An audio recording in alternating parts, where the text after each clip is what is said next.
안녕하세요, 멋진 아재입니다. 요즘 제가 반도체 관련돼서 이야기를 자주 드리는데 오늘은 세 번째로 또 말씀을 드려야 될 것 같아요. 그동안 반도체 산업에는 먹장구름이 끼어있다 하는 얘기를 하다가 조금 바꿨죠? 위기의 초입 단계에 들어가는 것 아니냐, 이렇게 말입니다. 오늘은요, 좀 더 위기 쪽으로 가고 있다는 말씀을 드리고자 합니다. 기본적으로 반도체를 가장 많이 쓰는 미국의 기술주들이 폭락을 했어요. 주식시장에서 말입니다. 이른바 FAANG, FAANG라고 합니다. F는 페이스북이고요, A는 애플, 아마존, 넷플릭스, 구글을 말합니다. 이들이 주식시장에서 큰 폭으로 떨어졌어요. 애플만 하더라도 신형 아이폰 모델인 아이폰 XR에 대한 생산 계획을 줄인다, 이런 말이 나오면서 그야말로 3.92%가 폭락을 했습니다. 페이스북도 러시아 대선 개입을 숨기려 했다 하는 보도가 나오면서 무려 말입니다, 5.72% 급락했습니다. 마찬가지로 아마존이나 넷플릭스나 구글의 모회사인 알파벳도 큰 폭으로 떨어졌어요. 이렇게 미국의 FAANG이라는 기술주가 떨어짐으로 해서 반도체 수요가 그만큼 줄어들 수 있다는 거예요. 그럼 대한민국의 반도체 파티는 이제 끝나가고 있다, 이렇게 말을 할 수 있는 거거든요. 걱정입니다. 지금 당장 반도체가 우리 경제를 떠받치고 있는 것도 사실이잖아요. 반도체 외에 성장하고 있는 산업이 별로 없어요. 대부분 어려워하고 있습니다. 이런 반도체가 점점 위기론으로 더 확대되고 있어요. 기술주들, 미국의 기술주들이 폭락을 하니까 D램 가격도 떨어지고 있습니다. 한 달 사이에 무려 말입니다, 10%나 떨어졌어요. 그러면 삼성전자나 SK하이닉스의 매출도 그렇고 이익이 10%, 꼭 10%는 아니지만 떨어질 수 있다는 이야기잖아요. 실제로 보면요,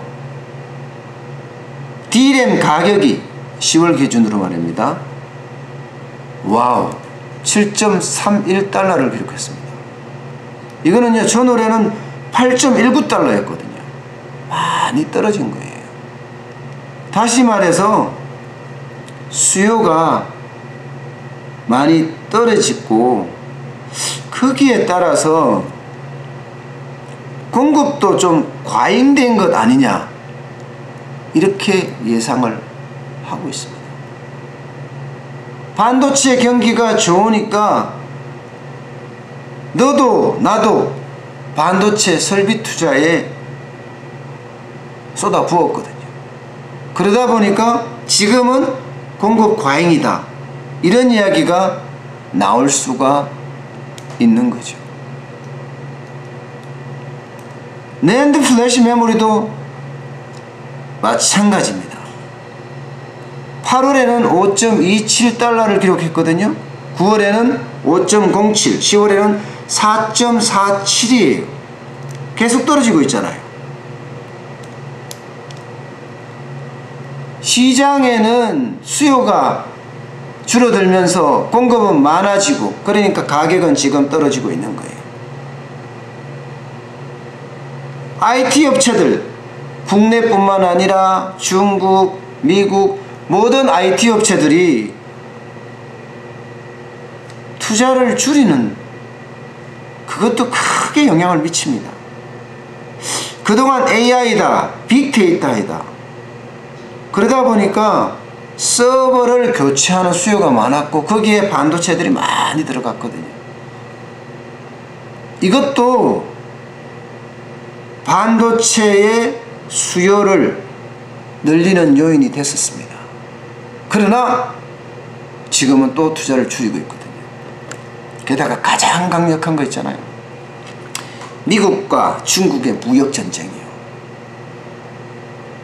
여러분도 알다시피 중국산 수입품 전체가 5천억 달러가 넘는데 그 중에 2,500억 달러의 고율 관세를 부과를 했잖아요. 앞으로 남아있는 2,500억 달러 이상의 제품에 대해서도 고율 관세를 매기겠다. 이게 무역전쟁의 핵심인데, 그러다 보니까 두 가지 측면에서 대한민국 반도체는 악재예요. 하나는 중국에 중간재를 팔아서 미국에 수출을 하면 우리한테는 이득이었는데 중국의 수출이 미국으로 가는 게 줄어들어. 그러면 우리 반도체 수요도 줄어드는 거예요. 게다가 중국 내부의 업체들의 어떤 투자, 여기도 좀 주춤하는 경향이 있거든요. 무역전쟁의 영향으로. 그러니까 또 줄어드는 영향이 있습니다. 쉽게 말하면 우리 수출이 줄어든다는 거예요. 두 번째는요, 중국의 반독점국에서 가격 담합 의혹에 대한 조사를 하고 있습니다. 그게 삼성전자, SK하이닉스, 미국의 마이크론이에요.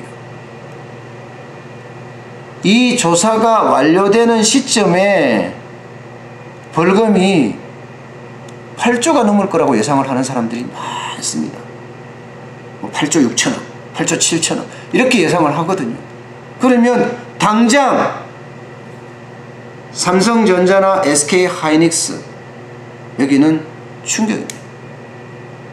이런 모든 악재들이 대한민국의 반도체 파티는 끝났다는 거예요. 파티는 끝났다는 것은 성장의 고점에서 이제 내려온다는 뜻이에요. 힘들어진다는 의미이기도 합니다. 그래서 반도체 산업이 먹장구름을 이제 지나서 위기의 초입 단계가 점점 더 가고 있다, 이렇게 말씀을 드릴 수가 있습니다. 그럼 반도체가 파티가 끝난다, 이게 우리에게는 어떻게 영향을 미칠까? 당장요, 내년 경제 성장에 경고음을 줄 수도 있습니다. 왜냐하면 대한민국 경제를 지금 떠받치고 있는 게 반도체 산업이에요.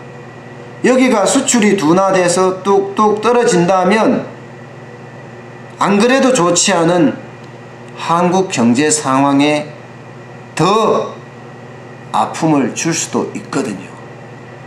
지금 침체 국면에 들었다 갔다고 하는데 이 침체 국면을 더 심화시킬 수가 있습니다. 그렇게 되면요,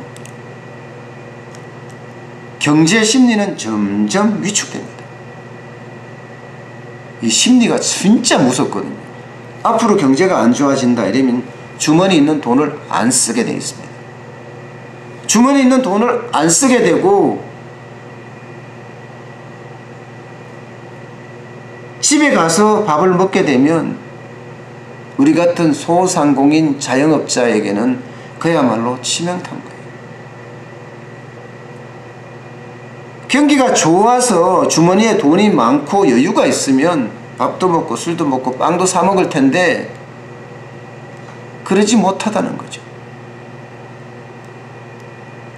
심지어 내년 경제 성장률을요 2.5%까지 내려잡는 곳도 있습니다. 와우, 2.5%면요 진짜 어렵다는 거예요. 세계적 신용평가기관인 무디스도 그렇게 이야기했고요, LG경제연구원도 그렇게 이야기했습니다. 그만큼 내년이 어렵다는 거예요. 거기에 중심에 반도체가 있는 거죠. 반도체 위기가 점점 심화될수록 경제 침체는 더 빨리 오고요. 그에 따른 소비 비축은 장난이 아닐 겁니다. 그걸 고스란히 떠안는 게 우리 같은 자영업자, 소상공인이 될 것입니다. 그래서 위기가 더 심한 위기로 가지 않길 바랄 뿐입니다. 오늘 여기까지 하겠습니다. 고맙습니다.